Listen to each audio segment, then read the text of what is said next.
Episode 73. My name is Dave Hunt, and I'm joined by Michael Swick. Dave, we've been on Discord for about 20 minutes, and you've not pointed out that I got a haircut. And now I'm going to be pissy the rest of the show. Okay? Okay. You I, did this. yeah, but your headphones are pushing your hair all the way forward, so I can't tell. Nah, my hair is back, actually, man. You can't even pay that much attention. God, I got a haircut too. like 30 years ago, right? We are Digital Days Gaming. We are a weekly show that live streams every Tuesday night, because today's Tuesday, not Monday, even though I don't know what day it is, because I lost power for an hour and a half today. I didn't know if we were going to be able to do this. But we stream every Tuesday on Twitch, twitch.tv/Digital Days Gaming. You can also find the podcast on your podcast services of choice on Thursdays at 6 a.m. Just search Digital Days Gaming. You can find it there. If you can subscribe, that'd be super helpful, as well as leaving a review with words. Words always help. Just moves us up in charts, lets other people know about the show, and then obviously, just as always, sharing the show. Tell a friend to tell a friend. Hit that share button on Facebook. Hit the retweet on Twitter. Those help tremendously, more than just liking something or putting a heart on it, because it'll show up on other people's feeds and other eyes get to see it. So if you could do any of those, that'd be super helpful. There's a bunch of other links in the show notes that you can check out for our Facebook groups and Discords, all that fun stuff, as well as Patreon and Teesprings accounts. If you want a shirt, hoodies, any of those things, we can maybe diversify the merchandise over time. But other than that, you can support us on Patreon if you feel so needed. And we have some news to talk about. Yeah, I'd say it's a very PlayStation heavy week. As the last couple weeks have been very Microsoft focused, unintentionally. It's just how things work out. Last week, I guess PlayStation just decided to like bust out all this news almost in retaliation. But let's start off with some Square Enix news. Square Enix did a presentation, Square Enix Presents, and I'm not going to go over everything because there's like some mobile game stuff in there, but the highlights are PlayStation focused here. Project Athia is now officially called Forspoken, and this will be coming out next year. We saw this, I believe, the last PlayStation Presents. Yeah, I still think this was at like the Future of Gaming event for PlayStation. Like this was like near the end or the middle. Like we didn't know what it was at first. I think that when they initially called it Project Athena. Yeah, that would make sense. So this is going to be PlayStation exclusive when it comes out, or PlayStation and PC. So PS5, PC in 2022. Game looks gorgeous. This is just another Square Enix exclusive game for PlayStation, and this is just how PlayStation, I guess, is going to do things. Of just like get third-party exclusives, and that is the way to bolster their lineup. And it probably will work out pretty well because this game looks good. They already have Final Fantasy 16 is exclusive to PS5 and PC, and I believe there's like one other game outside of the Final Fantasy 7 exclusivity. Other news in this, they spend quite a bit of time with Marvel's Avengers. Oh, before you go any farther, I don't think this game is going to come out in 2022. No, I think we're going to get the stuff with COVID, I think, is going to delay so many games this year, and we're going to see that bleed into next year. I think calling something a year is going to be just like we used to get years ago when they'd say, oh, Q4 2018, and then it'd be like it'd have to move. Like Gotham Knights just did the same thing where they initially said 2021. They didn't give us even a quarter, a month, a window, holiday. They just said 2021, and then now all they've come out and said is 2022. Yeah. And they're basically just going to start going with like the thing that Amazon does, where they just put everything at the December last day 31st, of the year. 2022. They're going to have to start doing that. Well, it's the argument. Like, can you say that? I don't really feel like. I mean, it was, but I don't really feel like Gotham was delayed. Like, because I'm kind of in the camp of like, can you really delay something that you didn't date? But they did say, because their whole thing was Gotham Knights was 21 and Suicide Squad was 22. Suicide Squad's coming out later than 22. Yeah, it's going to be 23 now. I don't see a world where Gotham Knights and Suicide Squad... Not that I wanted to get off on a tangent, but I am to the point of where I just don't believe a date anymore at all. no one is until that date actually has like month, day. Yeah. It's hard to believe anything. Yeah. Like, and then the only thing that I can believe, just based on that last thing that you said with it be coming to PS5 and PC, the only thing that tells me for sure is that it won't be on Game Pass. Yeah, it won't be on Game Pass. So you're safe to pre-order this, maybe. Even though I don't condone pre-ordering stuff a year without a release date either. Don't pre-order shit at all. Just don't pre-order anything. Except for There's the no day reason before. to pre-order anything. Yeah, if you want to download it early, like that's the only time to do it. And some games don't even have preload. Right. All right. Sorry. So a decent amount of time with this presentation was spent on Avengers. The two takeaways from this is Black Panther is coming out this summer, which is there's only a little bit of a teaser. It looked pretty cool. And then after this came out, IGN followed up with Crystal Dynamics and found out the Spider-Man DLC will not happen until after Black Panther. They're currently working on Spider-Man, but don't expect Spider-Man before Black Panther. I kind of saw this coming. I feel like Spider-Man is one of the last DLCs you release for this game because it's only exclusive to one platform. Well, we talked about how do you weave this in? Like, how do you just drop a new character in only on a platform with a games as a service? Yeah, when you have a roadmap of like, here's when this character comes out, here's when this character comes out, and the whole season's built around that character. They can't just drop Spider-Man unless they do literally nothing with Spider-Man other than drop him in the game. Right. But you would imagine there would have to be some sort of story thing like they're doing with Hawkeye and Kate Bishop. He's still gonna come out like 2 weeks before a season comes out, and his content is gonna be tremendously smaller than a Kate Bishop or a Hawkeye or a Black Panther, obviously. Yeah, for sure. Then Square Enix spent the one thing they advertised during this beforehand was Life is Strange. There's a couple bits of Life is Strange news. There's going to be a new entry in the series called True Colors. You play as Alex Chen, a girl with the power of empathy. It's going to be interesting to see how exactly they turn that into a superpower and how exactly that will work.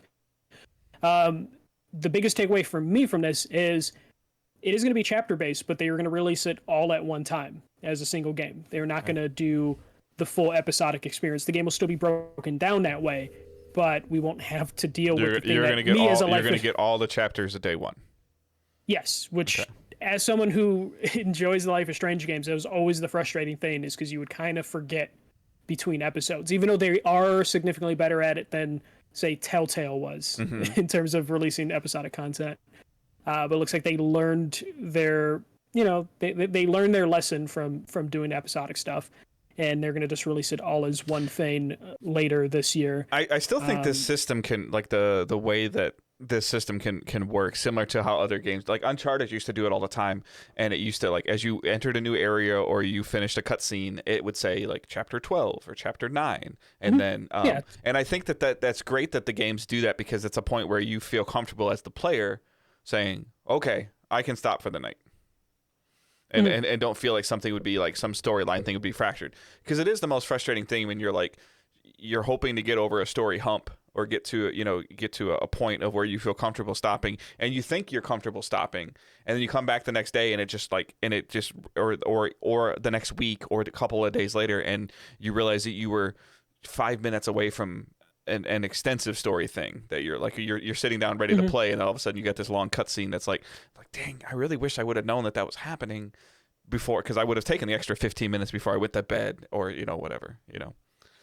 Yeah, Life is Strange is always built like a TV series, so it's always really good. Though that time, sometimes it'd be 45 minutes, sometimes it'd be 2 hours, and it was really hard to tell.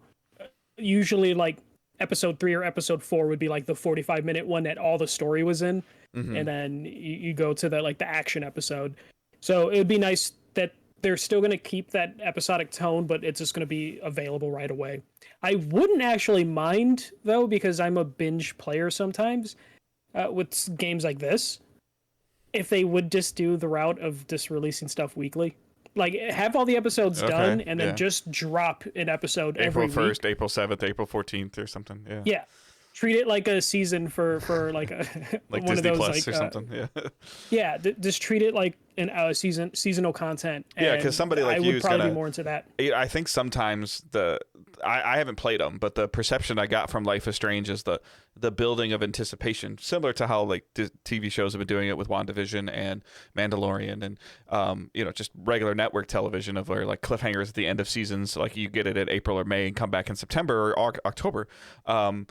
I think that it kind of allows you to think and to more I don't know if it would be to more enjoy or understand, and versus like, all right, this is because what are these, like at best I'd be talking 8-hour game probably, right?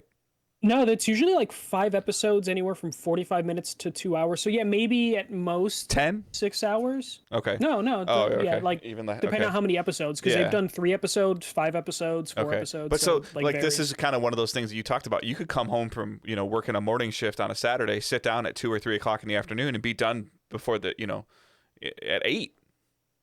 Mhm. Yeah, and which is great when that happens. it is, but at the same time, it kind of gives the perception sometimes, especially if something that's maybe trying to tell as cool of a story as Life is Strange tells, of like it doesn't get the. I'm trying to word this right, but it doesn't get the marination it deserves, the time it deserves, maybe the conversations going back and forth, like waiting for the next episode to come out. Yeah, it loses that water cooler, not that water coolers really exist Right. anymore, sort of thing.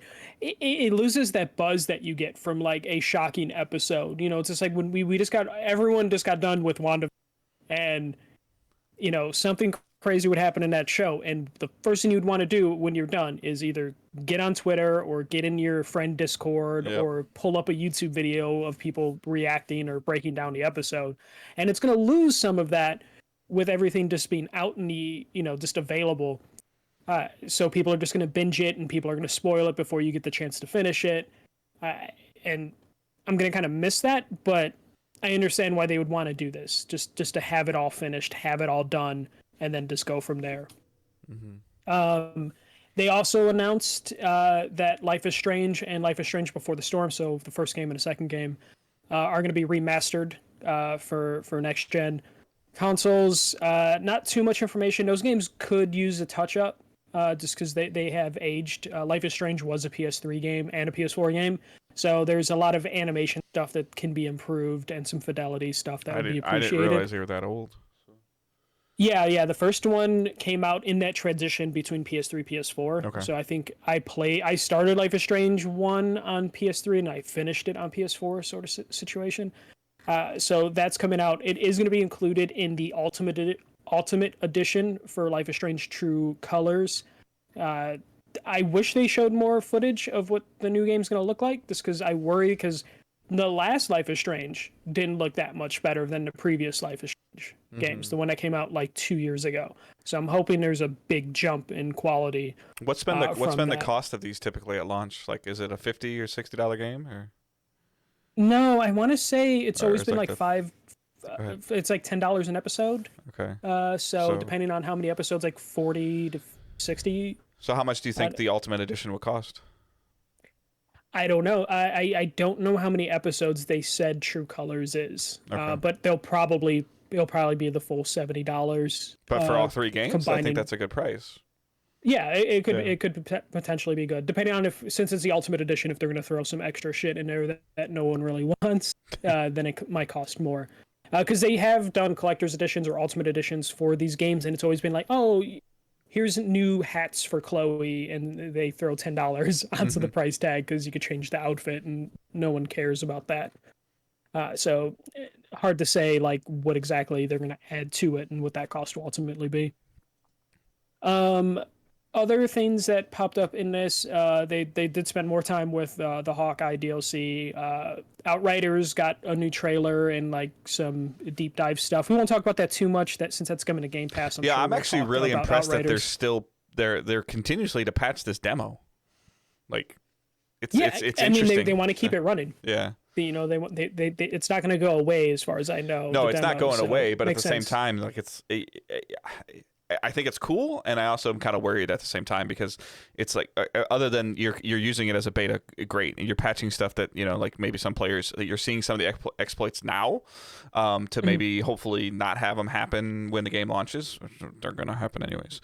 I think it's interesting, but it also makes me worry. Like, are they feeling like they're like once the game releases in the wild, like it's kind of done, because again, this is a one and done game that's being advertised and shown kind of as a game as a service, but it's really a at most for any player that enjoys it, it's a 4 playthrough game.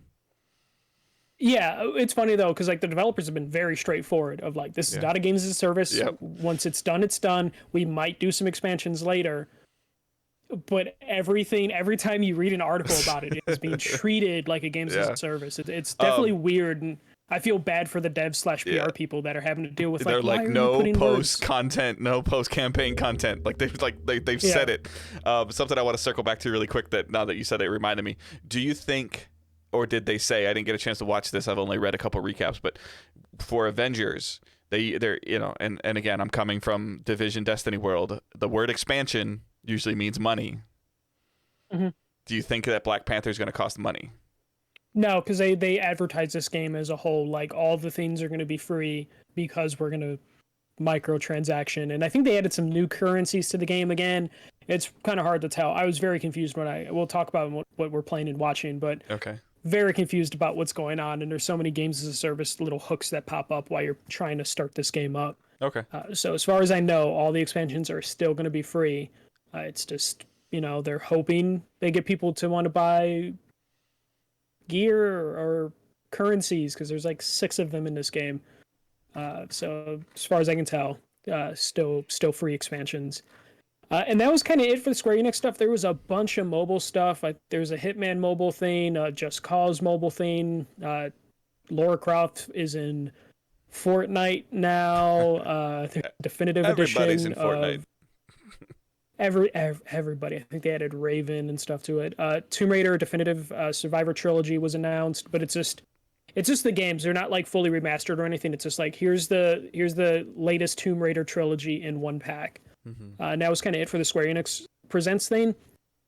Not a bad presentation. I feel like this was like a decent build up to like whatever their next presentation is going to be, I believe in the summer. Mm-hmm. And it's kind of getting like let's get this stuff out of the way so we can talk about the stuff that we really want to talk about. Not that like any of this stuff is throwaway, but spending the time on the Avengers, announcing a new a new Life is Strange game is great.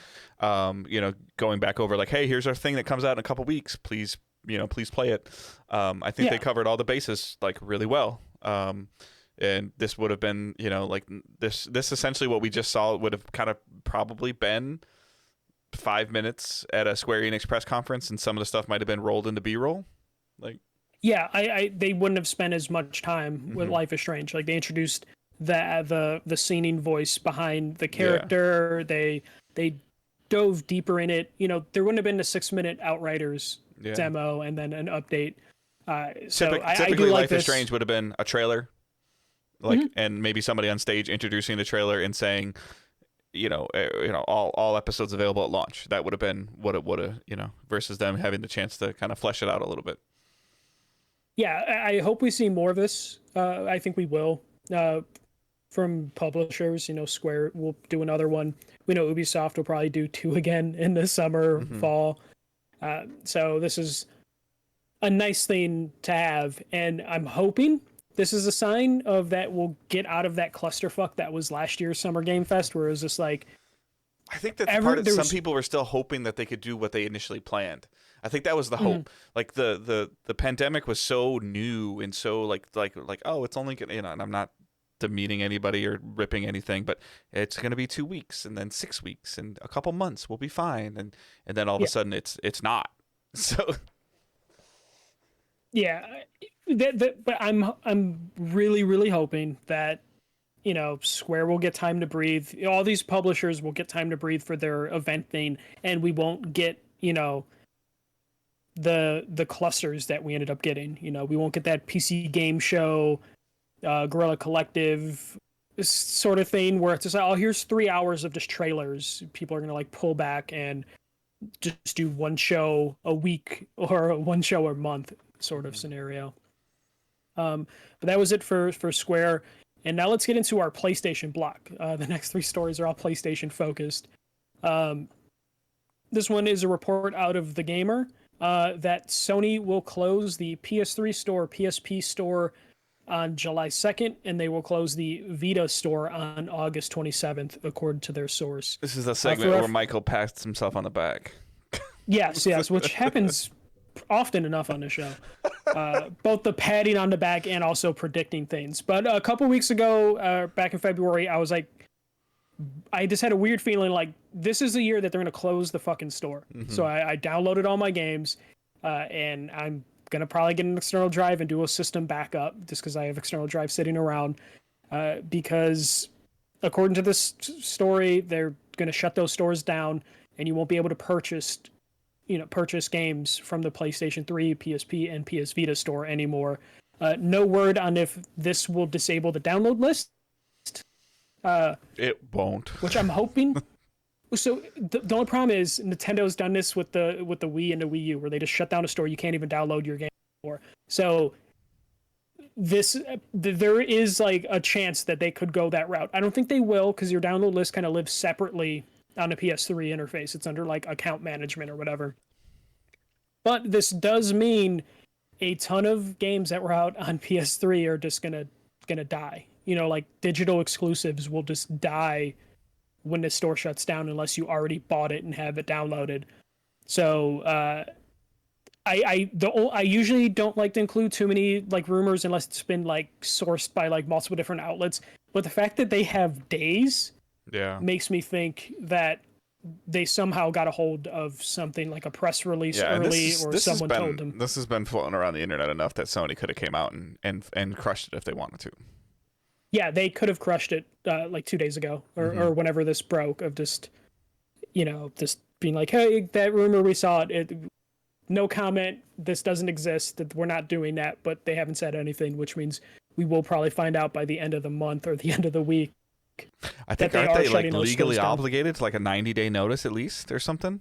Yeah, 90 days, which would put them, that would be an April announcement for the PS3 and PSP, but you might as well just announce all of them.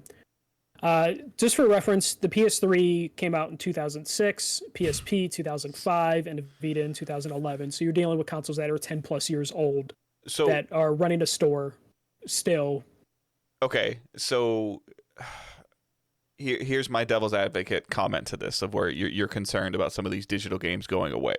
Like I can't even think of one off the top of my head, but only released on PS3, only only digital. The last guy got a physical release in Japan. Tokyo Jungle, no, that was in a collection in Japan. So some of these games had all the classic ones that you can think of. Jump Shooter, only was when Sony was doing great with indies, was only available digitally.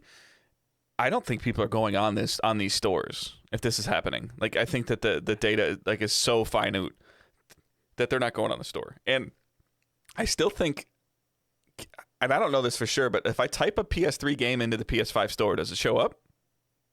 I don't believe so, no. But if you do it in the PS4 store, I think it does, right? I think they killed that. Okay. Because there's a PS3 tab, like you mentioned, there's a PS3 tab on the PS5 library. Still don't know what that's for, why that exists. Like maybe there's going to be a state of play coming up where they address this and they start talking about the possibility of being able to play your digital PS3 games on your PS5, maybe. But I would think if they were going to do something like that, I feel like they would give people more than 90 days notice to go purchase stuff. Because I think there's probably some games that people could purchase or would want to have purchased if they know it could play on their PS5. My PS3, I don't even know if it turns on anymore. Well, mine does, because I told you I went through this journey trying to just download all the games that I wanted onto the system. But it's a painful process. But to your point, they had to have looked at the numbers and looked at the sales on PS3 and were like, the people that are on here aren't really spending too much money, so we're just going to shut the store down and save whatever little money it costs to run that store. I have no idea what it costs to maintain a store, but they must have looked at the bottom of the line and found a place they can save money. In fact, 3 places they can save money, and they're just going to turn that off. And the download list will probably still exist because, again, that lives in a separate thing. You don't even have to interact with the store to look at your download list, and you'll hopefully be able to still do that. If they kill the download list, I will fucking panic and do a system backup. So the other thing that I'm also curious about, and again, this is me being a little naive, but I remember you could put PS3 games on a thumb drive, correct? No, you can back them. You can do a system backup on an external drive. So I can't take Tokyo Jungle and put it on a 100 gig thumb drive that I plug into PS3. No, it never had external drive support. Okay, so even a thumb drive, because you used to be able to move save files that way. Yeah, you can move save files, but not whole games because it needs to put an installer.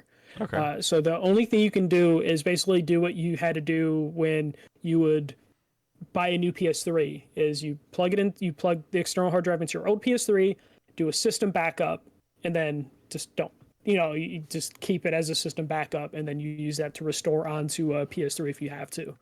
Do you? That will. Go ahead. Sorry.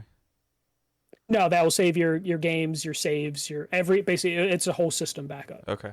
Do you think that they are maybe trying to improve PS Now, like someone just mentioned in chat, and add these games to PS Now, and then possibly give you the player the ability to individually purchase games that you still have to have like a DRM for?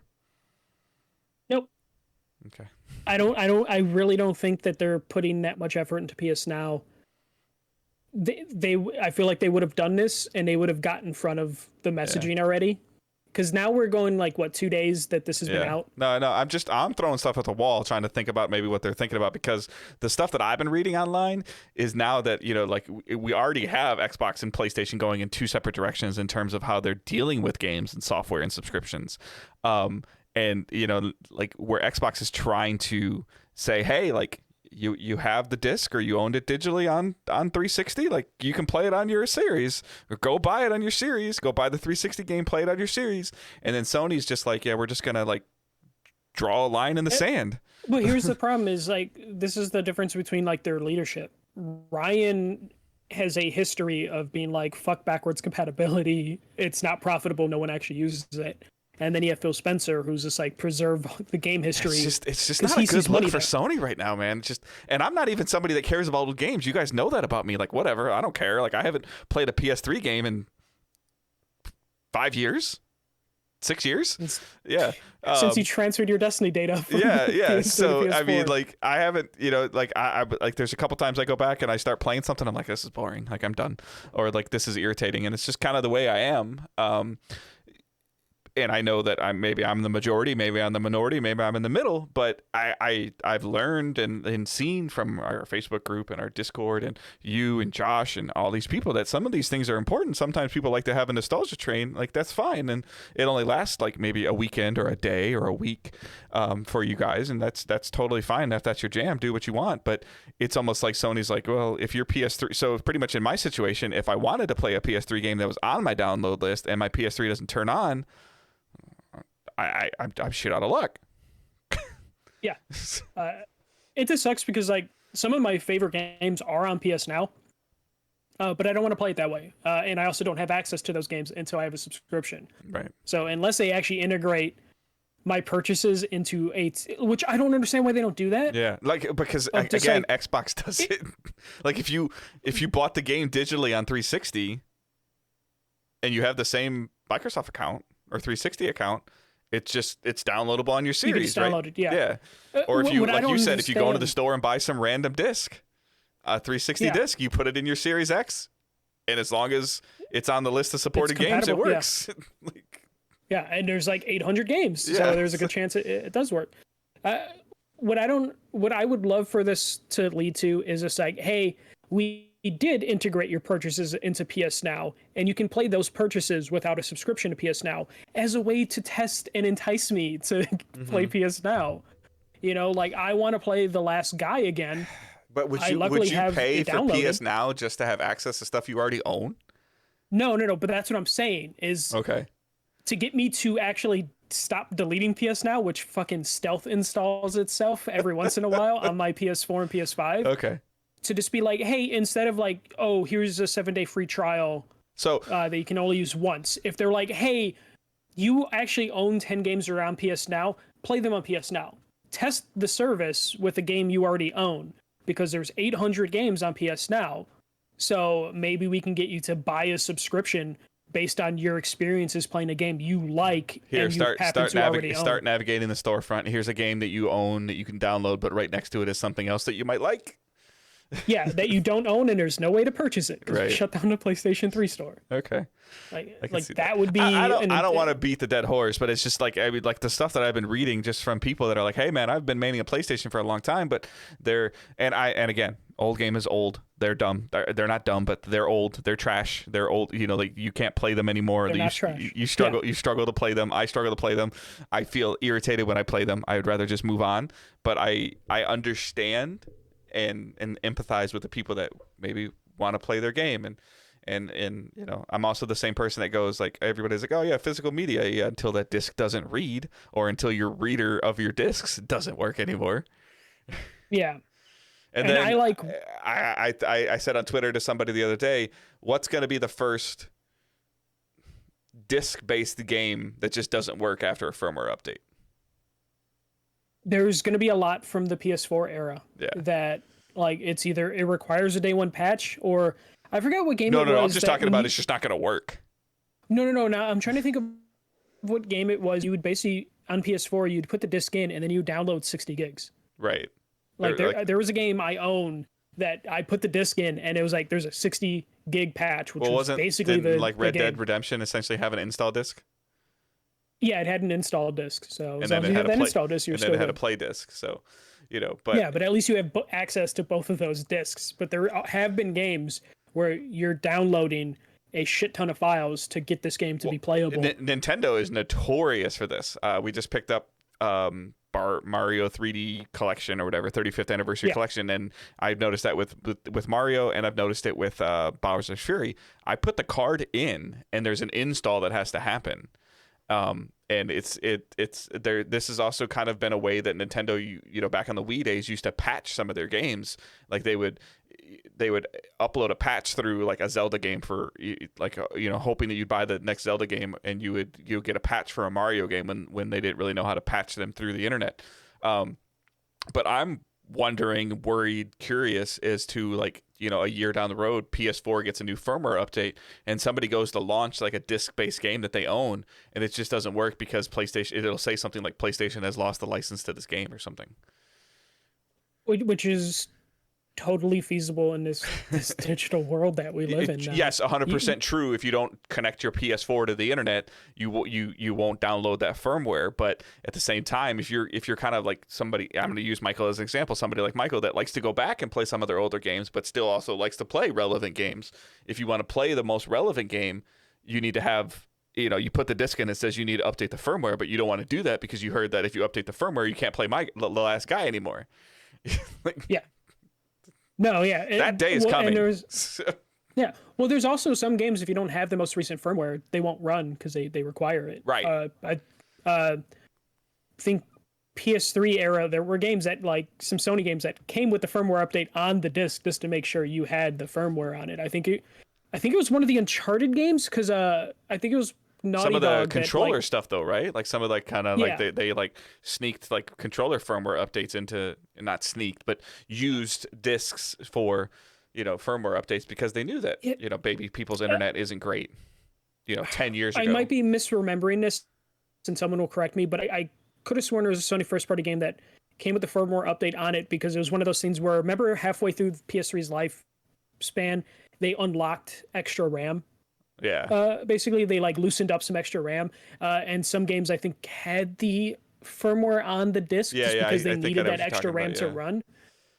So there could be instances like that with some older games to where it's just like it's weird, and people are like, I own this. I'm like, well, you do, but you really don't. Like it's getting so weird. Like the longer and longer we get, and I don't want to go off on a tangent of like people like companies changing movies and all that stuff, you know, but owning a physical disc isn't the end all be all either, people. So. Well, it reminds me of some stuff where like there's so many different streaming services out there for movies and TV shows, but there are some shows if you search where to stream it, there's nowhere to stream it. Yeah, today I searched it. You said ironically I wanted the game announcement last week, and I was just putzing around this morning. I wanted to watch the Turtles, the 80s cartoon is the Turtles. I can buy it on Amazon for like $4 an episode, and there's 10 seasons of it. No, thank you. Yeah. But there's some stuff that isn't even available there. There's like some 80s and 90s TV shows that you want to stream it or you want to buy it, and it's just like, no. Yeah. Like, this doesn't exist on DVD. This doesn't exist on a streaming service. And anytime like a store like this closes, and we're going to see more and more of this, technically the 360 store still works. Because it's the same interface as the Xbox store. Like that's but like when you go to Microsoft's website, you have to kind of dig down to find just the 360 marketplace, and it is a bitch to like navigate. Eventually that will get shut down. I'm just more curious though, like this is, like I've been thinking about this a lot lately because we're seeing all these changes in the world. Like, what if like they just didn't say anything, and like and then somebody just realized 2 years like hey, the store doesn't work. Well, so far they haven't said anything. I know, but I'm just saying if a game all of a sudden just gets delisted, like that's that's like 13 years old. Someone would always find out. Yeah, I don't know. There's someone who's playing. I don't know. I'm trying to think. I think Crash Commandos. I think that's on PS Now, but it's on PS Now. Someone's probably playing it. Like you go to old online games and there's still people playing it. People figured out a way to hack Demon Souls, the original Demon Souls on PS3, to get the online working again.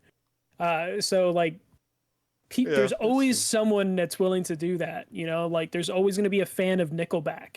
There's always going to be that one person that likes this one specific thing that once they lose access to it, they're going to freak the fuck out.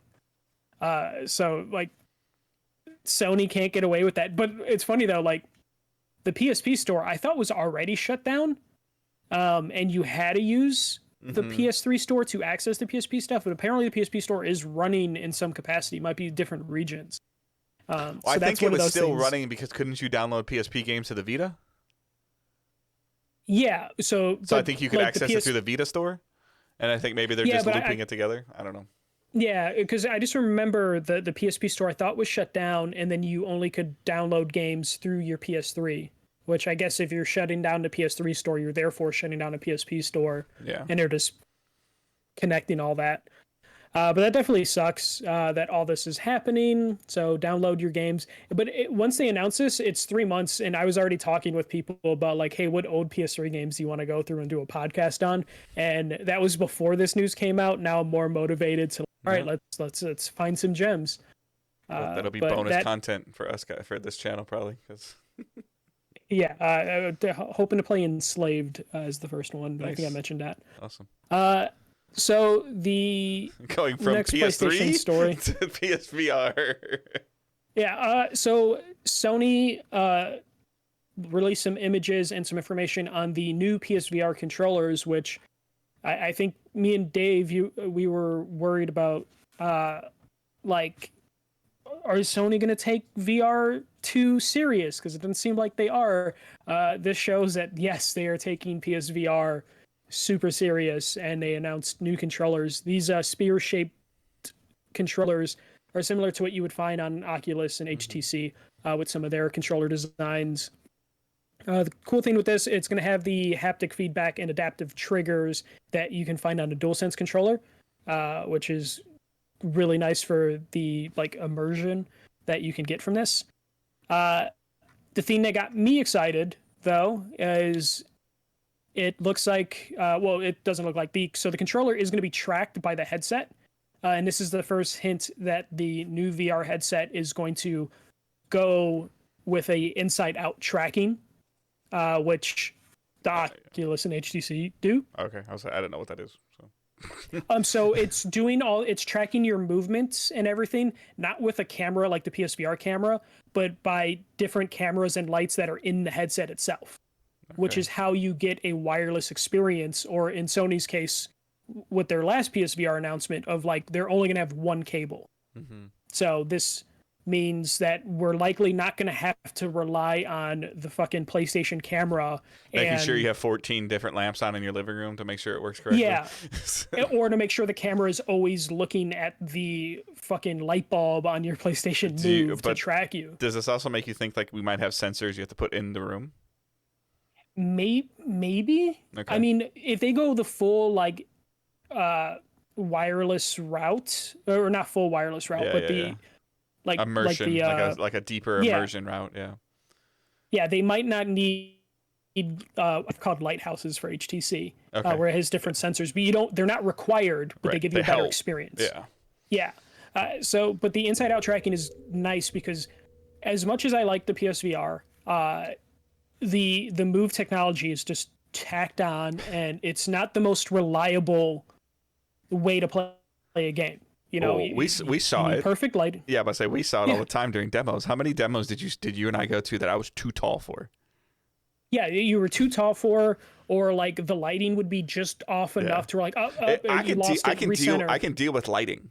You know, that's fine. But if like my gaming area is in, you know, like a smaller space, you know, and or something, like there would be times that I would go to a demo and the guy there's been one I remember going to at E3 where the guy's like, yeah, man, I'm sorry, like you're not gonna be able to, like he looked at me, he's like, you're not gonna be able to play our demo right now. I'm like, because we put the chair in a very specific spot that the camera can see you. And I was like, I'm sorry? He goes, no, I know it sounds, he's like, but it's just not going to work. And I was like, okay. Well, especially like PSVR or VR in general is kind of cool in group situations when one person wears the headset. Yeah. But the problem you would have with outside in tracking that the PSVR would use, the original, is the camera would be stationary and everyone else is different heights. So you would have to like rearrange every time someone of a different height had to use it, and inside out tracking is doing all the tracking from the headset, so it doesn't have to worry about that, and it's also a little bit more accurate and easier to use. And like the fact that the headset is going to be able to like see the controller means that this is probably how they're going to move with the whole thing, which that one cable thing that they just kind of casually mentioned in their last update makes sense now, of just like, okay, how are they going to just do one cable when you have a camera set up and you have to do all this other stuff? It's just like, nope,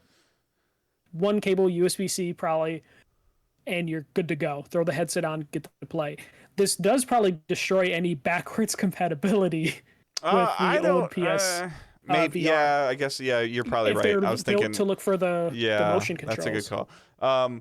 So then I guess the next thing that I got concerned with when I saw these is, and this is immediately what my head goes to when I see stuff like this. A lot of times we heard them when they first talked about PSVR at the beginning of like good opening price point. Like cost is a concern. Like these controllers are now going to have to come with the box. I feel, and they have to. The headset is going to this is going to be expensive.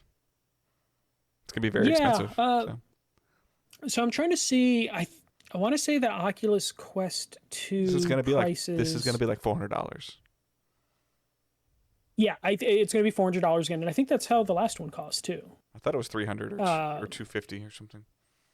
Yeah, it eventually got down to $200, but I think it was a $400 thing when it first came out. So the Oculus Quest 2 right now is going for $400. So I think that would be a reasonable starting point. I would hope that they want to continue to make it affordable, because Oculus Quest 2 had to work its way down. You know, the Oculus in general has had to work its price point down. I hope Sony would start it at a reasonable price. But they're also saving money with not having to worry about a camera. Yeah. I'm sure they went through their warehouse of Move controllers from the PS3 era, so they're out of those. So they don't have to worry about I guess those. the only thing that maybe they could drop this down to $300 or $350 is if they get really ready for it, like they kind of did with PSVR, the first one, and they have like a 10 to 12 game library at launch. Yeah. To where they're going to be like, hey, you want to buy 5 or 6 of these games, to where the software sells the hardware, and you can sell the hardware at a loss, similar to what they're doing with the PS5, because people are buying it like crazy. But they're gonna have to show off some really cool stuff. Yeah, they're gonna have to show off a lot of original games. This does help them though, because PSVR missed a lot of VR games because the controller and setup was so different. And also there was a power difference. So the controllers being similar to what you get on the other VR headsets will help them. It means developers won't have to put so much extra work into being like, all right, let's see if we get this to work on Move, or let's see if we could get this to work on a traditional controller. How do you But feel yeah, they're going to about need a killer lineup. how do you feel about the possibility of like Moss 2 or Moss Chapter 2 being locked behind PSVR 2? I think that's the way you have to go. Like right now, I guarantee there's a chunk of PSVR users that don't know PSVR technically works on a PS5, but you need an adapter. I need Like to I'm order sure it. there's some. Yeah, I still need to order it too. But at this point, I'm like, am I really going to use it? But I should just order it just to have it. Yeah. I think You'll probably be able to eBay there's that a- thing there- pretty soon after that. I think there's going to be people that just don't care and are going to be willing to just upgrade because they want the latest, greatest, best, and Yeah, I Sony have a proved last time that they're really good at this. yeah, I have a tangible terms of desire to mess with PSVR again, but Because like you have it. well that, but also it's best in a group setting, like you said. Like Mhm. Stop Talking and Nobody Explodes is hilarious if Yeah. in a group setting. Some of those other games, the like where I can't think of all of them on top of my head, but like where you kind of hand the headset off around a little bit, or you're playing a game, that it would be fun to play in a group setting. But at this point in time, yeah, my wife's like, he doesn't even think about it. I don't think about it because I can't show it off to somebody like, here, check this out. This is fun. This is cool, because they're not coming to my house. Yeah, last time I showed off VR was Christmas when I went to my parents. And I Yeah. was like, hey, here's VR. And that was the first time I opened it in like 6 months. So it does suck though, because we're talking about like Sony just doesn't give a shit about backwards compatibility. I have a feeling the reason they made that adapter for PS5 is so people can bring their stuff over to PS5, but not to be compatible with. Yeah, their they're new still gonna headset. have that problem of like, I already own PSVR. Yeah, but you don't own this PSVR, so you can't play this game. I almost think they're going to need a name change at that point, Yeah. just because it can't just be PSVR 2. Right. It can, but I don't think that's going to be great. And if in case you're wondering, because I know Dave, you have a kind of an issue when stuff gets announced kind of this way of just like, hey, here's a screenshot of the controller. Here, nothing fancy, no games or anything like that. At the very bottom, they said these controllers are going to be in the hands of developers very soon, and I think they just wanted to get ahead of the leaks that will come. Sure. Because this will leak instantly. Yeah. As soon as like the developers have it, there'll be a post on Reddit of like, hey, look at these Okay. PlayStation So all controllers. right, let me ask the question then. It's March of 2021, and these controllers are going to be in the hands of developers soon. Mhm. And this hardware is supposed to fully come out in 18 months. Well, they haven't put a date on it. Like maybe next holiday, Okay. maybe 2022. We're in 2021. Yeah, maybe 2022, 2023. But we also have that problem that like, what is it? We're in a semiconductor shortage where like everyone's fighting for scrap parts right now. And Sony's like, we're gonna make more hardware, and it's just like maybe now is not the time. So we might be like 2 years away from this as opposed to a year and a half, just because everyone's got to fight for parts. To your point, though, maybe this is Sony learning, like, hey, we need to make this similar to Oculus so that the developers can develop for both. Like, they need to make it easy. They need to help to ease the development. Yeah, and that will bring, because they missed out on like a decent amount of games, Mhm. or the games would come, but it'd be like a year later, and wouldn't be the best it could be because they had to use the Move controllers. Right. It's not me shitting on Move controllers. No. Fuck, like they're just, they were serviceable for like an affordable VR headset. They did but- the job, but they were still annoying. Yeah. Okay. The last bit of news. I think it's the last bit of news. Yeah. This came out of nowhere. But PlayStation has partnered with a company called RTS, and they have acquired Evo, the fighting game tournament. This was a weird one because when they announced it, they just kind of they linked to the SIE.com, not even like the PlayStation blog. They went straight to Sony Interactive Entertainment, and the fighting game tournament is now part of the PlayStation family. This comes like a year where Evo went through a super rocky time period. Obviously, COVID canceled last year's tournaments, but also one of their founders was outed as being a terrible person and a creep. So like Evo almost seemed like it was gonna die last year just because it's had to deal with so much shit. And that's where I guess PlayStation and this new company RTS came in and are going to be the financial backbone for Evo, and now they own it. I'm not too sure what the split is between this new company and PlayStation. I would imagine PlayStation, being the money, probably has a higher stake in this partnership. But they immediately announced Evo Online is going to happen this year. It was going to happen last year, but again, the CEO, or not CEO, like one of the founders was outed, so they canceled the online event. But this will be August 6th to August 8th. It'll be open formatted tournaments online for Tekken 7, Street Fighter 5, Mortal Kombat 11, and Guilty Gear Strive. This announcement doesn't mean that the tournaments will be PlayStation exclusive in terms of only games on PlayStation will be here. Though that has kind of been the default thing over the last couple years. It's because it's easier for fighting game tournaments to just have one platform. If you're going to have like hundreds of players coming with their fight sticks, you tell them, come with a PlayStation compatible fight stick sort of thing. It just essentially guarantees the platform. If the game can be played on PlayStation, it's going to be on PlayStation at Evo. Yeah. So people were quick to point out like, oh, there's no Smash Brothers. And it's like, it's because this is an online tournament and Smash Brothers sucks at online. Like Nintendo doesn't give a shit about their online. So Smash Brothers has one of the worst online experiences. I'm sure Smash Brothers will be back in 2022 when it's in-person tournaments. Because Sony wouldn't buy this and then kill a top 3 tournament game. Yeah, a top 3 tournament game that hits ESPN2 when it does the tournament. They'll just expect there to be a lot more PlayStation advertising on this and marketing, and PlayStation will probably come out with their official fighting stick or something, and really push that as a draw for them. This is just or seems PlayStation like this is, will license somebody to make it and then put their name on it. That most likely will happen. Just hopefully it's not Razer. This is one of those moves that I feel like this isn't a PlayStation move. This is a Sony move, if that makes sense. I know they're all the same company, but I don't feel like this was a move that like the PlayStation brand wanted or needed. But this is a that like Sony as a brand could be like, well, esports is big. We need our in esports. Let's buy something. Mm-hmm. And this is the most logical acquisition for them because they're not going to go out there and buy like League of Legends tournaments or something like that because they can't afford it. ESPN has to come to Sony now if they want to broadcast Evo. Yep.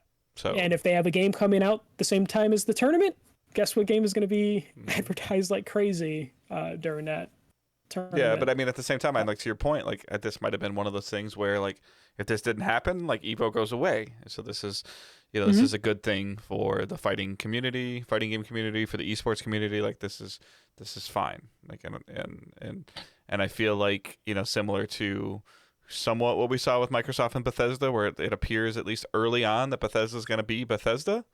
I think Evo's going to be Evo. Yeah. The only thing I worry about is the fighting game community is super toxic, as we found out last year. So PlayStation, I'm assuming, would have done the vetting, or Sony, before they did this acquisition. I'm just waiting for them to like kind of clean house in terms of like putting a new structure in place for this stuff, because I know, Dave, you didn't follow it too much, but I think we covered it a little bit last year. There's a lot of bad shit in the fighting game scene, or video games in general has a lot of bad shit, but the fighting game scene had its time last year. So I'm wondering in terms of like cleaning up what PlayStation or what Sony is going to do to try and fix things. Smash Brothers is a fucked brand right now because of all the players that like in trouble last year. So what are they going to do there? Street Fighter has had its issues. So like Sony can't enforce anything specifically with these games, but they can at least enforce who they invite to the tournaments. And if there will be some sort of vetting thing, though open format tournaments mean anyone can join. I just this is going to be a weird thing for Sony to try and manage, and I'm wondering if that's what the RTS group is there for. Of just they're the ones that are going to have to do the vetting process. Sony's doing payroll. They're doing management. Yep. So we'll see what goes on with this, but Evo will continue to be Evo. It just can do it a little bit longer because their future was kind of up in the air after everything that happened last year. But any other thoughts on that, Dave? Because I think that's it for me. No, I mean I think it's a great thing. I mean, Evo is something, even if you don't pay attention to it, you know it exists. And the couple times that I've seen some of the stuff at PSX, like people really get into it. Like watching some of it live. What was it, like the Street Fighter Championships or something were there at PSX? And like it took the main stage like Sunday afternoon of the end of PSX, and there was a lot of people that were at that PSX because that was going on. It was like PSX was the afterthought. It's like, oh, I get access to PSX as because I'm going to the Evo tournament. I'm like, it's PSX with the Evo tournament. They're like, no, it's not. I'm like, okay. So, it's huge. So, there's already been, with Street Fighter, like I think that like the Street Fighter franchise is probably only going to continue to exist if Sony continues to bankroll it. So I think that this just gives them Sony even more of a foot in the door of keeping fighting games alive.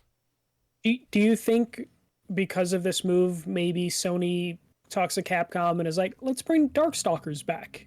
Let's bring a fighting game back specifically because now we own this tournament.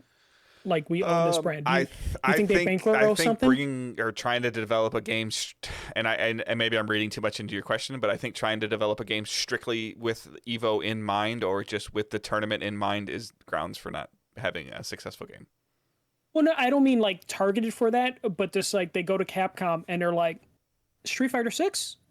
We have Evo. You want to do Street Fighter 6? Yeah. That I see. And they go into the back catalog of just like, oh, you guys also own Darkstalkers. You want to bring that back? I mean, we got Evo. We'll bankroll it just so I could see something like that more happening with the Street Fighter Foundation, though, of them starting to use Street Fighter as purely a fighting game and start to evolve the character trees within the game instead of trying to release multiple fighting games. I think they would just bring, and I don't know enough about the fighting games to say this 100% for sure, but bring some of the characters, from those fighting games into one or two or three fighting game franchises instead of trying to release 4 or 5 different games.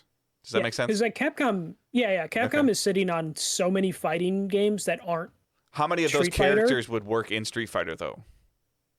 Some of the Darkstalkers ones might be able to fit, just because some of those have been in Marvel vs. Capcom. I used to play a ton of Street Fighter as a kid, especially with my older brother, but I definitely got away from it. I dabbled with Street Fighter 5 when it was free on Plus, or I bought it really cheap, I think. It was given to me through Context. But the only memory I have of Street Fighter 5 is Johnny's boy kicking my ass on a regular basis. And he's not even that good at the game.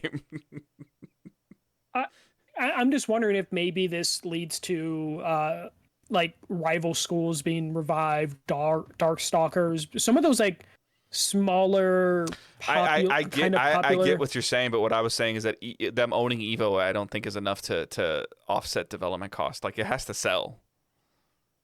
I'm just trying to think of just like how they can better utilize the fact that I agree, but the unfortunate part of like this is the same thing that you could talk about with like sports nowadays, is that like the specialization is so high that I think that again, this is maybe me being ignorant about the fighting game community, but you're a Street Fighter fighter, you're a professional Street Fighter fighter. You really don't play other fighting games, right? No. Like that's your game. Like that's what you do. That's your job. No, so Sonic Fox, he won Mortal Kombat and he won Dragon Ball. They usually dabble in multiple games. Okay. But there's not many fighting games, so you might have someone who does 3 fighting games, and that's like half of Evo. So there are a lot of, at least the big names, will jump in from different game to game, depending on if they're like similar in terms of styles. You're not going to get any like Smash players that are also good at Mortal Kombat, right? But you will get people that are good at Mortal Kombat that also are playing like a Guilty Gear or Okay. something that in that same vein. Um, just for laughs, PlayStation All Stars Battle Royale 2? If they're not gonna do Smash, or they're gonna resurrect PlayStation All Stars Battle Royale in their backwards No. compatible news? No, No. no, they're like, we're turning the servers back on, guys. We're gonna do it. No. Only Specifically Vitas. on the Vita. Yeah, I was gonna only say, yeah. Vitas. Yeah. They're only gonna turn on the service for Vita. All right, that's all I got for news. All right. Playing and watching. So, based on popular demand from the poll I put on Facebook, we are no longer doing this segment. No, I'm kidding. That was such a lopsided poll. I was like, wow. Yeah. So if those of you don't know what I'm talking about, I actually initially put something on our Facebook page, in our Facebook group, I'm sorry, that was saying like, hey, like, do you really care, like, to hear us say that, oh, we're playing Overwatch or 2K or Destiny I haven't or played Overwatch in a year. yes. I'm just using broad examples. And like a lot of people said, it was like the personalization of the podcast is what I'm here for. And I like Michael and I had this conversation off air, and I think we were kind of both in the same kind of mindset of like where we're gonna like, let's just talk about something that drew our attention newly, not just the games that we always play or that we dabble with or mess with. You know, let's talk about something I went back to that I haven't for in a while and it drew my attention, or something that you discovered. And like even some of the comments were like, dude, we don't even care if you tell us that you like drove your kid to school. Like that's the personal part of what you guys want to know. So like that message was delivered. Not that any change was ever being formally discussed. It was just kind of like, I always talk about, I'm always looking at feedback, or looking for feedback in ways that we can do different things. So playing and watching is gonna hang around. I just feel bad when I'm in a funk like I am now, of where I'm like, I'm either not playing anything, barely playing Destiny, or jumping between like 6 or 7 games. Like even it's getting to the point where my wife is getting on my case about, are you gonna play something different? I'm like, I don't know. Like I was stuck at work the other day, like 4 a.m. and like messes with my whole schedule. Yeah. You guys, if you're not watching on Twitch, Dave, when he talks about Destiny, puts his hands in his pocket and starts kicking the dirt. Say, I played Destiny. So I like, me personally, I feel bad when I'm in the ruts that I'm in now. And some people, like even in the comments, told me like, well, we get in those same ruts. So like it's good to like some people said it's good to know that, you know, they're not alone, and that's what they get from us, of knowing that they're not alone. But with that in mind, I did not play very many games at all last week. Talking about I put a bunch of pictures up. Like we did a lot of redecorating in our front room after we painted and got a new couch. I had to take the window out to get the couch in. And you know, so like there was a lot of stuff going on. I did, you know, I tweeted it out today. Like I did my Tuesday stuff in Destiny, and that game is doing a great job of telling little small weekly story bits.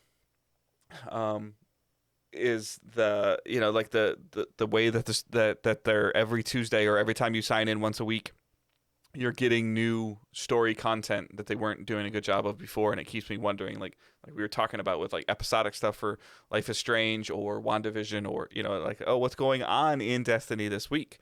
And I think that's there. And it's there from a story standpoint with, you know, like even Michael knows from like years ago, like their storytelling was terrible, and it's done like a full like 180. We did pick Owen up the Mario 35th anniversary, which is Super Mario 64, Galaxy, and Mario Sunshine. Playing Galaxy on his Switch Lite, helping him with some stuff, I'm like, this is harder than I remember. Like the spherical planets and moving around and playing that on the small Switch screen was definitely interesting. He's not a super fan of Mario 64 either. He's like, this game is hard.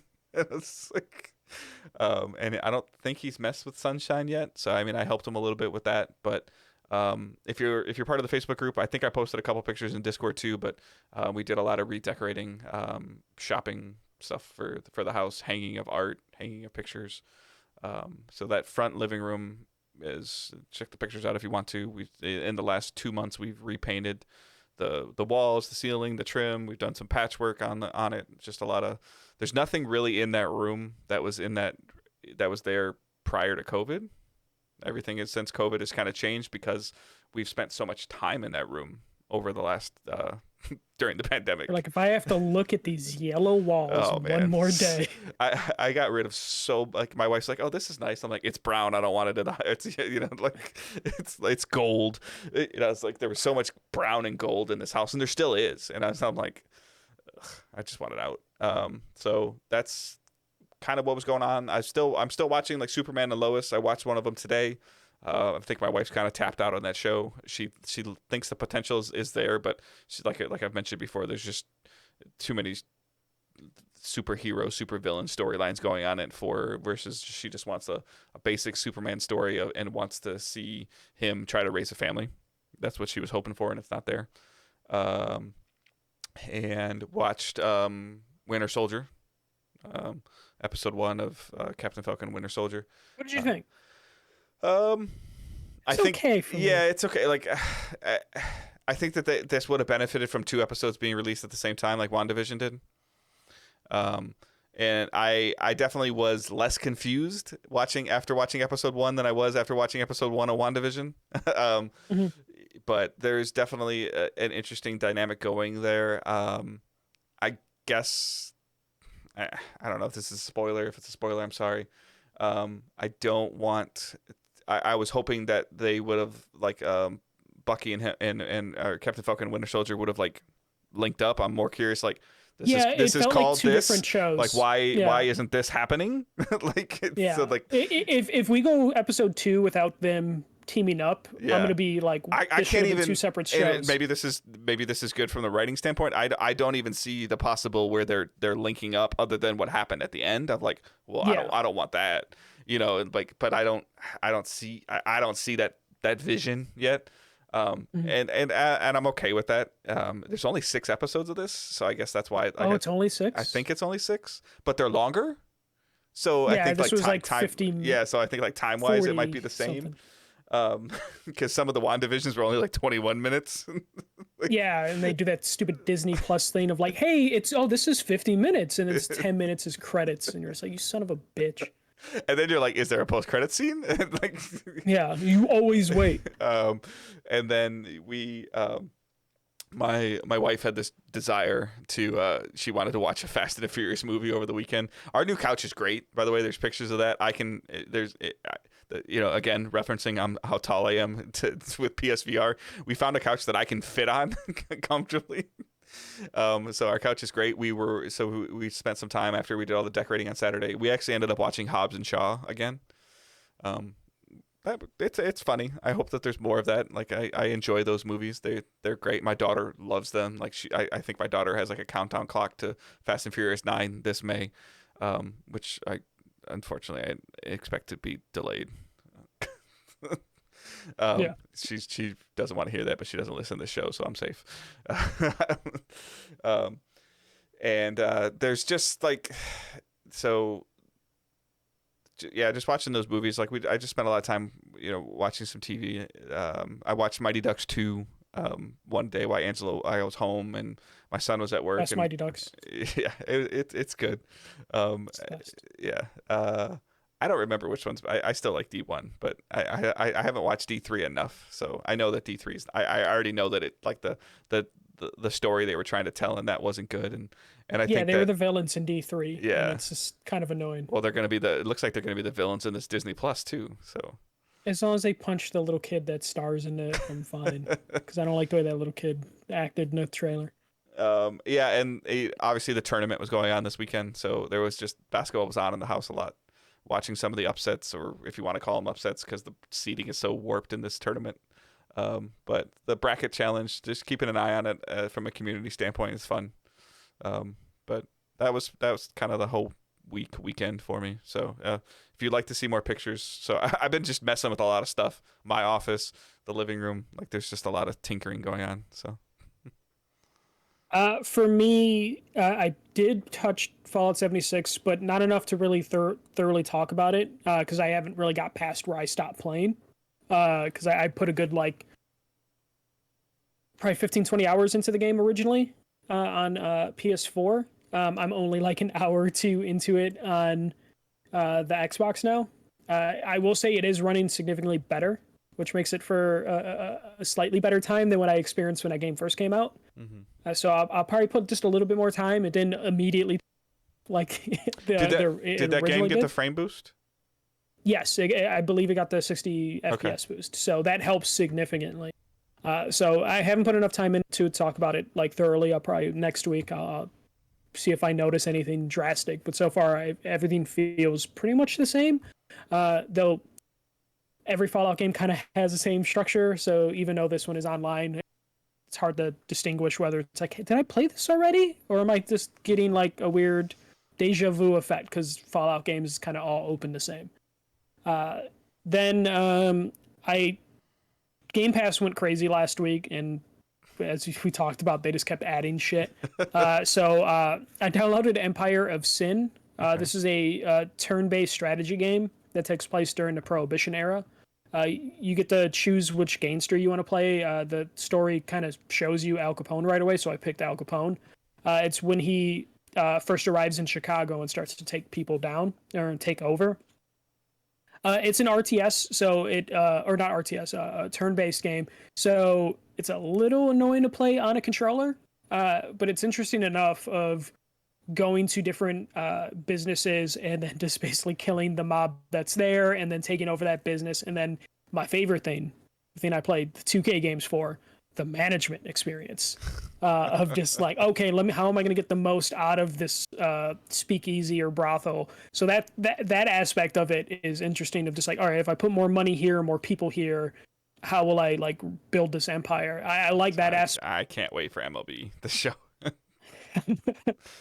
And so I'm doing that, though I might stop playing it and see if it is on Game Pass on PC, because it's a turn-based game. Mouse and keyboard. You can tell, yeah, it needs a keyboard and mouse. There's so many menu things, and I'm constantly being like, wait, how do I get to this menu if I don't have a mouse cursor? Is it the bumper or is it the trigger? Yeah. The cool thing and is, like, if it does work, your progress should just carry right over. Typically, yeah. So yeah. I should be fine that way. I just have to actually, like, it's the first time I turned on my PC in like 3 days. So I'm going to probably download it on PC. Does the Series X support mouse and keyboard, though? Have you tried just plugging a keyboard into it?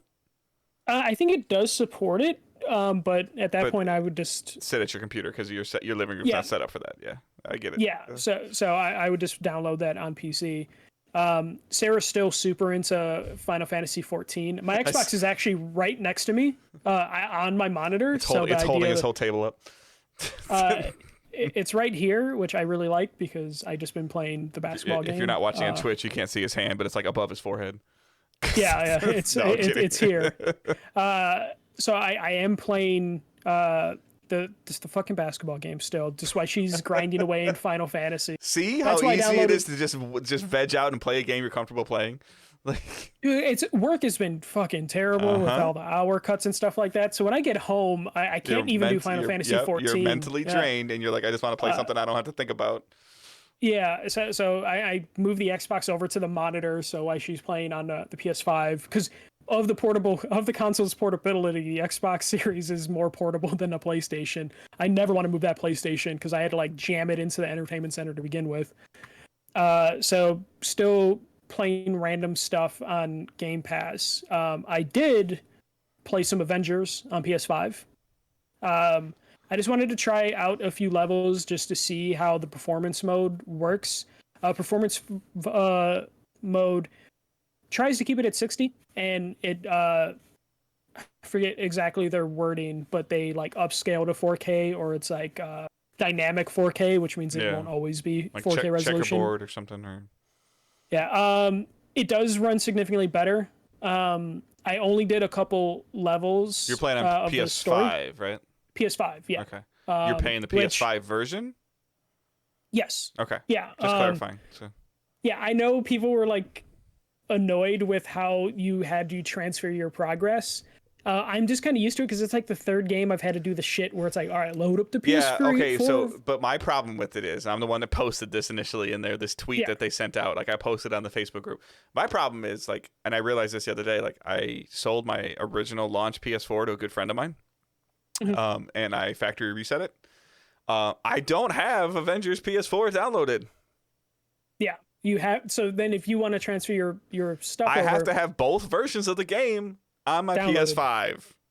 Yeah, you have to download both. So I already had the PS4 one downloaded because I also gave away my PS4 Pro, but I'm probably just gonna start over because I'm only like 3.5 hours or 4 hours in. At this point, I'm just like probably just start over. There's no point. Yeah. So I already had the PS4 version downloaded on my PS5 on the external drive.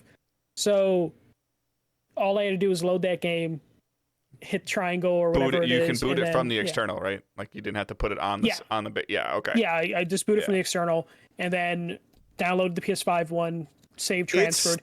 It's so stupid. Yeah, whether it's but normal. It's not hard. Like everybody's like, oh, why doesn't Sony have something fancy called smart delivery? This is why. Like, yeah, because we had to do this for Spider-Man. Like, and it wasn't working. The thing too, like, there's like early on, there's a lot of people had timed out. Yeah, yeah, and like that's annoying. Like, and it's also like some people are all like afraid now to delete their PS4 version. Like, what happens if something gets corrupted? Like, like it's just annoying. It's just bad. You have PS Plus cloud saves for the game that don't work with it. Yeah, it's stupid that we have to deal with this, and that developers have to spend like resources to be like, all right, let's add to the menu. And it just looks bad when you have to explain something and it takes 5 tweets. Yeah, it's really dumb, but Microsoft's over there going, play it through smart delivery. Like, yeah. It's almost no. It's not even play it through smart delivery. It just works. Yeah, people are waiting for Microsoft to go. Here's how you take your game from Xbox One to Xbox Series. Oh, like the commercial. Yeah. Like, did you see that? Someone recreated that video with Xbox, with the Xbox One logo and the Xbox Series logo. Yeah. It's annoying, but it's not difficult. So I did that. Okay. All right. Stop. Wait. It's annoying, but it's not difficult. But what if you didn't have your PS4 version downloaded? Because you have a data cap. So it's funny though. I'm truly not trying to be argumentative here. I'm just trying to. So here's a funny anecdote about that. When you do click free upgrade to PS5, the fucking PlayStation tries to download both versions of the game, even though I had the PS4 version on the external. Like, it told me like the download was 120 gigs. I'm like, why the fuck is it 120 gigs? And then when you click into it, it's like downloading both the PS5 and PS4 version, even though I had the PS4 version downloaded. So wait. You're telling me that even if I decide to start over and I search, I bought Avengers digitally, so I search Avengers on the store. When I click download, it's going to try to download both versions? Yes. Oh my God. When you click on the PS5 upgrade one, you hit download and both boxes are checked. I don't know if this is worth starting over right now.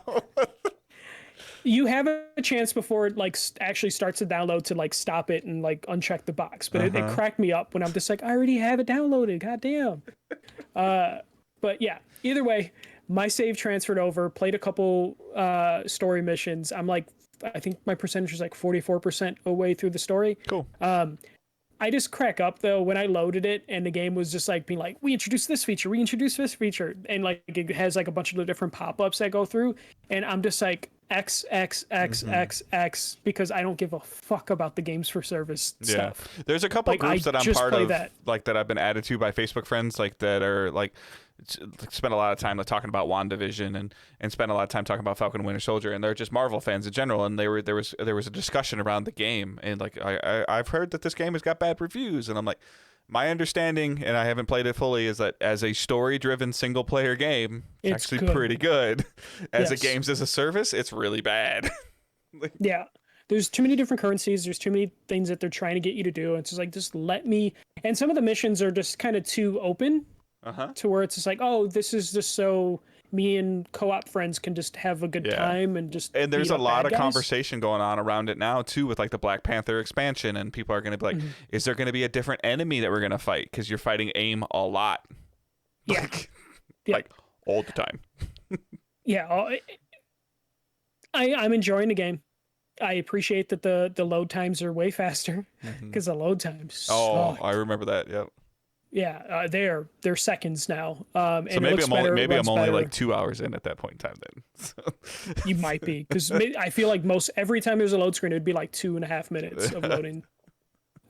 So I'll probably finally finish the story. This is the thing I've been holding out for. Yeah. It's this thing that's going to keep me from finishing Final Fantasy VII, is I'm going to wait till the update to PS5 comes out and finish it that way. And I really want to interact with the DLC stuff, because like the Imperfect Future thing with Hawkeye that they're advertising looks super fascinating. Or the build up that they talked about with the roadmap to Black Panther looks interesting. Like, these are characters and stories that I care about.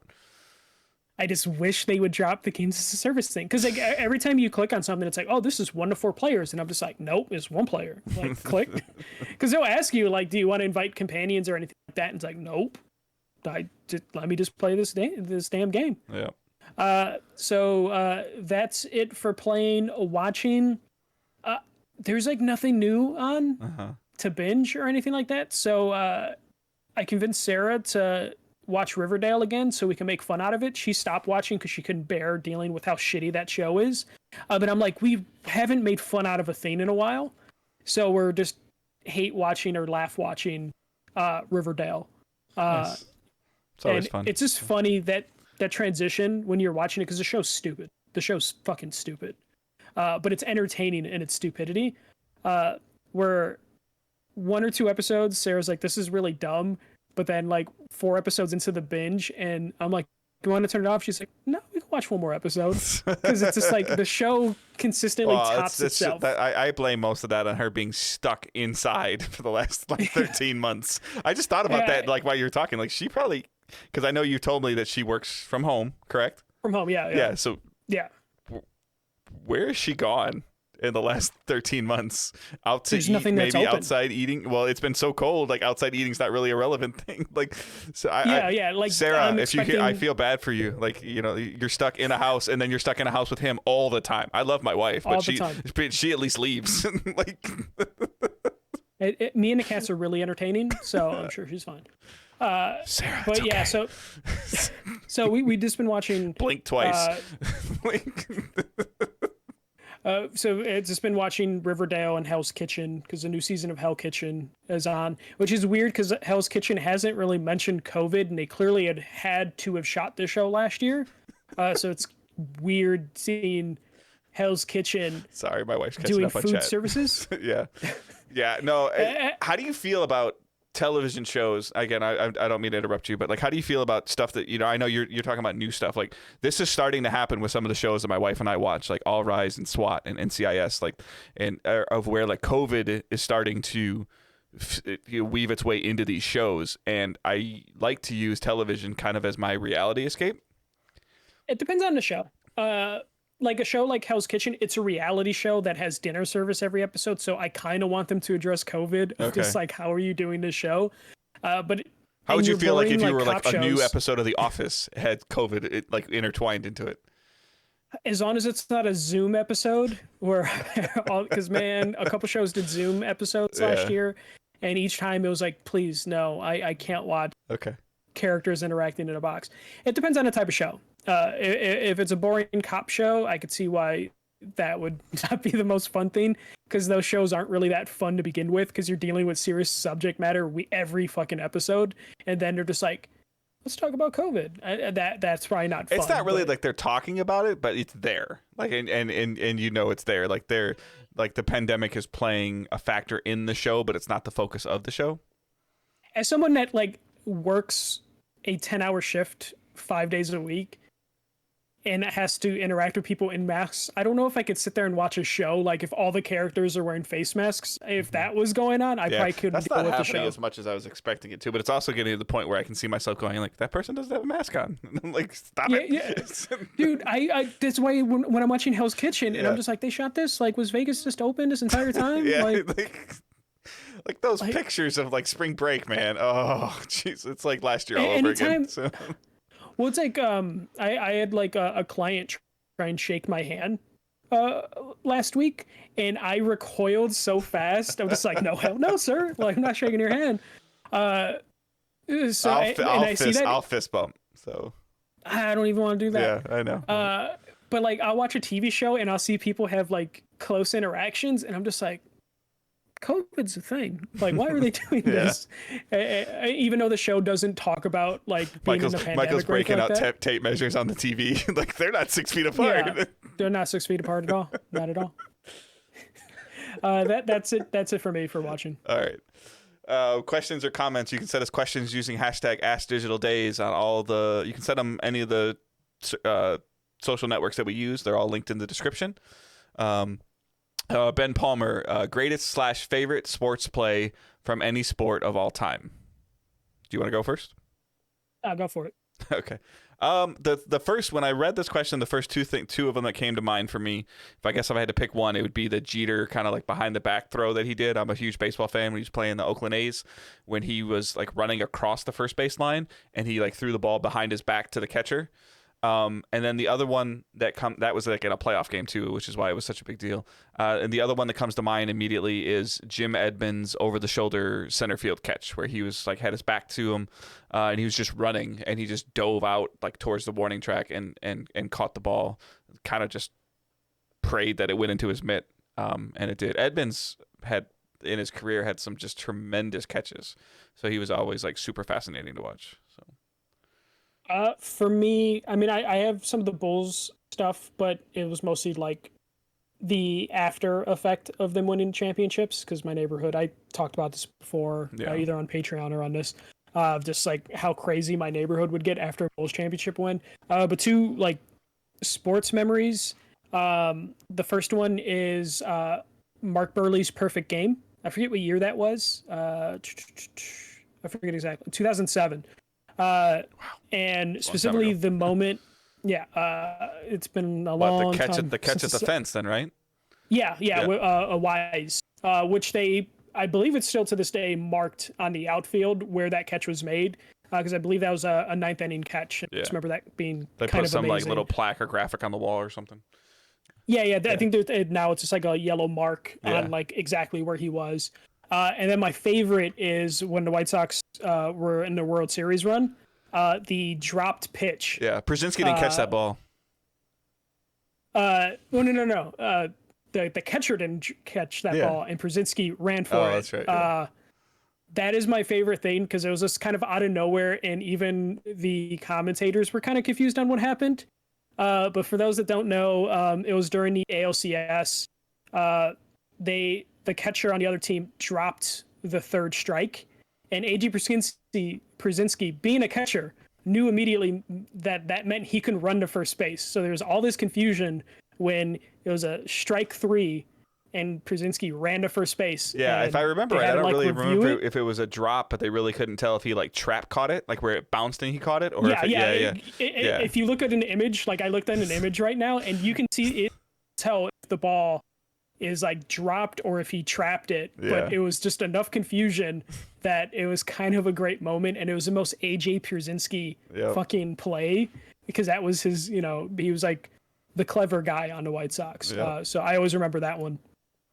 Those are the only two that pop up outside of like Chicago Bulls stuff. All right. Another podcast that Michael's been on a couple times, the Active Quest Show. You can follow them on Twitter at Active Quest Show. Has Dave ever played Kingdom Hearts, and MJC ever played Destiny? I think I've played a very, very small amount of Kingdom Hearts, but I'm not opposed to it. So I think I should send you I should send you my PS3 copy. I'm never going to use. Yeah, I'm not going to play that. Dave's like, no. It's supposed to. I just saw some like Kingdom Hearts is coming to the PC, like the Epic Store. I think I saw like some. It's coming. I got some advertisement on my screen today. Yep, and I'm horrified to know what the modding community is going to do with those character assets. The characters always interest me, so I'm not opposed to it. I just never really bought it. And then I also think that there's like before like our previous endeavor, like Josh was playing them, and like that's a lot to commit. Like that's a lot. Yeah. Well, I think his kids were watching him play. Yeah. And he was finding out that game is actually a little more complex than what you think that game is going to be. I don't think that Owen's into those characters enough to where like if I honestly thought that Owen would sit down with me for even an hour a day, I think I would do it just to kind of give everybody in the house a break. If I could hold Owen's attention for that long, Yeah. I would 100% do it. So it's not, I'm not against it. I just never did it. So Yeah. And I have played Destiny 1. I put actually like 50 hours into the first Destiny game and just kind of fell off by like the second expansion for Destiny, which Dave probably knows the name off the top of his head. What is the second expansion's name? Dark Below. So Dark Below. No, yeah, I didn't like, get that far. Well, Dark Below came out after Vanilla. I think you stopped. You played, if I remember correctly, you played pretty regularly. I did the raid with you guys. Yeah, it was an extra life thing. But I think that you pretty much paid like the first 3 months of Destiny, and that was it. Yeah, I put 50 hours into it, Yeah. and then I mean, if you raided, you put enough time into. If you were able to raid, yeah, you had definitely put enough time into the base version of the game, and it's not for everybody. Like I know, and it's not for everybody. And I think the Destiny that you played then is significantly different than the Destiny that we have now. Well, my whole thing was like the multiplayer, the competitive just never really did anything for me, and then I just didn't like the grind you would have to do when a new season came on if you wanted to do like the good stuff in the expansion, which I know they've gotten better at. Mm-hmm. But I just kind of fell off when it was just like, okay, we're gonna put Destiny away, or you play it religiously every day. Yeah. And then when the expansion comes out, get ready to grind up again. And unfortunately, I just do that part of the same thing over and over again was very valid at that time. I don't feel like it's kind of it's still there, but it's not as it's not as terribly in your face as it was then. Was it the third expansion, the one that like saved Destiny? Well, there was two small expansions within the first year, Dark Below and House of Wolves. House of Wolves is what brought some of the competitive. One Taken King is kind of like been like the shining light on it, where it changed a little bit, and then same thing like with Forsaken, kind of did the same thing for Destiny 2 again, and again, right, wrong, or indifferent, the model that they're doing now apparently seems to be working. It's working well enough on me as well as some new players and even people in our community that haven't played in a long time are coming back because of what's going on right now, or never played Destiny 1 or playing this. And I'll be really curious. They're actually bringing that raid that you did. They're bringing that raid into this game in like 2 months. And I'll be curious to what people perception is and feeling of that is. And like, as an example, like I tell people all the time, like you could download and play Destiny and I could have you doing multiplayer centric near end game stuff within a couple of days. Yeah. Well, they also made it easy to like speed up that leveling process, but it wasn't the case in the first game. Yeah, right, those are our questions for the week. Uh-oh. I don't know what's going on here. No, I'm not going to play Destiny again. Dave lost his audio with me. I didn't touch anything. I can't hear you. That's weird. Can the chat hear me though? That's the question. Oh, they can hear me. Okay. No, that's fine. That's me. Okay. That was me. My volume slider on my headphones went down somehow. Okay. So. Well, we're at the end of the show, Dave, so you can just wrap up the show. All right. So again, you can send us those questions, comments using hashtag #AskDigitalDays. They don't have to be gaming related. They don't have to be sports related. They don't have to be food related. Whatever is kind of on your mind. If you want to know something about us, just send the questions using that hashtag, or just post them on Discord, post them on Facebook, and we'll find them. We'd love to have a plethora of questions, so please don't be shy. If your question if you ask one tomorrow and it doesn't show up on next week's show, Michael's got a whole document that he would like to keep, and it got small. Yep. So you can just just post those. You can follow us on the main account for Twitter @DigitalDaysPod. You can follow Michael @TheFirstMJC. You can follow myself @GoodDaveHunt. Facebook group, Discord channels are linked in the show notes. Please leave us a review while you're looking at the show notes. That would be super helpful. And then patreon.com/digitaldaysgaming, $1 tip jar, $3 private channel Discord access. You still couldn't access the regular Discord without it. And then the $3 one just gets you into a separate channel. $5 gets you the podcast 24 hours early. And $7 gets you access to the monthly episode, which we'll be recording for March here pretty soon. And you get access to the 9 or 10 of them that we've already done before. So it's a really good value. You should check it out. And then teesprings.com/digitaldaysgaming, where you can check out some of our t-shirts. So buy a shirt, buy a hoodie. Again, leave us suggestions or feedback of what you would like to see in the store, and we can add stuff to it if you'd like. And again, if you're watching on Twitch, just check your sub to see if you have a free sub through Twitch Prime, or if you want to sub to us. Or just check, because like Baddest Page is crazy and he gives people subs all the time. So, and then I hope everyone has a great week. Keep moving forward.